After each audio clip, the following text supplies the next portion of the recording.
Oh, I thought that was our thing. Was that us? It's like, well, I thought we were. Yeah, I thought we had a smoke machine and everything. I was gonna say it's not so smoky here.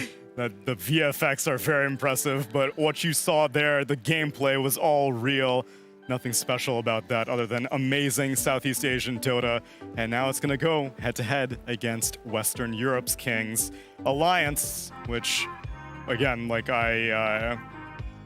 their growth from the Animajor to now has been leaps and bounds better than what I was expecting. Especially whenever you lose a coach, I would think that everything just kind of falls to pieces. But we interviewed S4, and he said that they took a lot of lessons from PPD, and they've incorporated them into their drafting and their gameplay, and it seems like they've assimilated it all quite well, as long as it's online and not on LAN.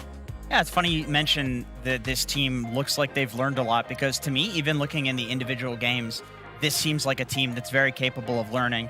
In their series yesterday, their fight selection, the way that they took fights as the game progressed, evolved. Like, they realized at some point that they needed to do some smoke wraparound play and Doom Seb on the Sand King. And then in the early game, like, that wasn't happening. The Doom was being used on Sven, but then in the late game, we see these smoke wraparounds onto high grounds. And so it's really great to see that in a game, because I think when it comes to crunch time, some of these teams that can look really good at decision making, if they're not capable of learning as the enemy team is learning in the game, you can sometimes just lose the late game because the enemy team has come up with some way of fighting that's better than what originally they thought and you thought as well.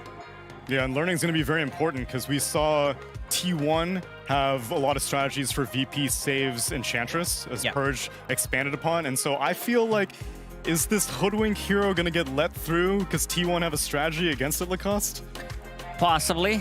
Alliance, they feel very confident, just first phasing it, even into Timbersaw a couple of times. Wasn't very effective, but seems like they found a way to play with it. I think you need to have good combination of the heroes to play with the Hoodwink, someone who can like also initiate. I like Puck, I like hero like Axe that are able to get a jump. What are you laughing about, I was just thinking, they did Timber Hoodwink, and they used the Hoodwink Acorn shot to set up for S4's Timber Chain, and then we just look at his inventory, and he's got the Ironwood branch, or he's got the Ironwood tree anyway, so it's like, it seemed totally unnecessary, but it was so cool to see. It just goes to show the team play that these guys have and the synergy that they have, that they're doing unnecessary combos. You have more range on it, but still, yeah, that was insane. And if you're curious about the growth of Alliance over the course of this tournament, well, we also have a video about their journey to this point.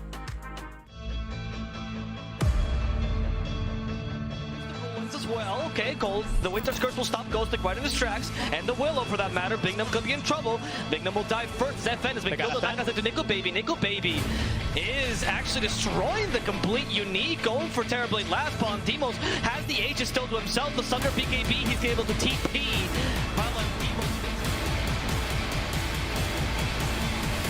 The Ravage, Nisha can't go back to his teammates. He's going to fall. Yet again, Uppy, also in a difficult position, killed by a single hit there from Nickel Baby. Daedalus crit will do the trick. Azai is hoping for the combo. There was no Nyx to follow up though. Nickel Baby actually sunders Nisha. Thank you for the free life, says Nickel Baby. He's going to try to end this game with the 0 kills on Alliance. Oh, Nickel Baby in the trees. This might be their first kill. They finally get saved. 1 kill for Alliance. He dodged it. And they get the Winter Wyvern as well. So 5 versus 3, but Nightfall wants to fight. Gets off the Lucent Beam. Elsay is going to connect on the Timber. Buyback onto the Winter Wyvern now is S4. I mean, the timers on the deaths aren't that long right now. Eclipse is going to pop the BKB. A beautiful Earth Spike onto 2 into the Rolling Thunder. And that is going to be a freebie. 2 freebies, in fact, for Alliance. So this should close it out. Sharpshooter. But it is going to ignore the score of 3. RP up to 3. And they're going to punish them all at once. That area damage is too much for OG to deal with. Alliance finally taking the team fire of their dreams, and with the Inferno Blade, they cancel Sox's TP.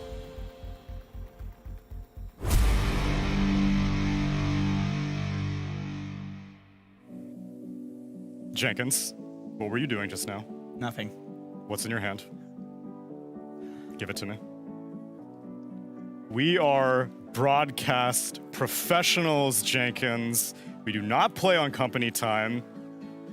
He did it too. But I was here at the time when I was needed on camera 3 seconds before, ready to go. Don't call out your brother like that, all right? You're in big trouble, young man. Sorry, Whenever we play this Hanskin interview, I swear, play it.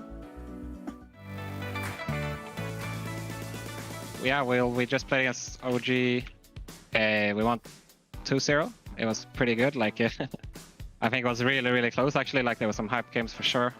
Even though we won 2-0 in both games in similar, I guess, time, it was really close and really clutch, I feel like. It was really also super awesome for us to win after all this drama that has been going on with, like, you know, OG been talking some smack online and stuff like that, so pretty good to shut them down, you know. I mean, I'd like to think we learned a lot from the VP game. We're just gonna, yeah, obviously we're gonna take the T1 series first, but I think VP, they sort of have this kind of style where when they win like really dominantly. That's their style. They play really fast pace and tempo, and they kind of choke you really early on. But when it doesn't work, it can look different. Losing to them, it's, you know, sometimes it's draft, sometimes we make some mistakes at the early game, and the game just goes like that. I think it's part of their style. We've definitely been up and down generally. I think for some reason on our boot camps we've been just smashing everything, you know. I mean, I guess Dota is just a thing that goes up and down, you know. There's a new patch coming out, you might be like, you're not really figuring out what's happening yet, like what you want to do. And I think we are a team with, like, we have pretty specific players. Like we really like certain things, like, you know, I feel like it's not a secret anymore, like what's our signature heroes and stuff like that. And sometimes it might take some time to adapt, and you know, how do we draft these things, you know, what do we work in the patch, stuff like that. T1, they're a really, really solid team. They seem to be working really hard. Like, they play the Singapore major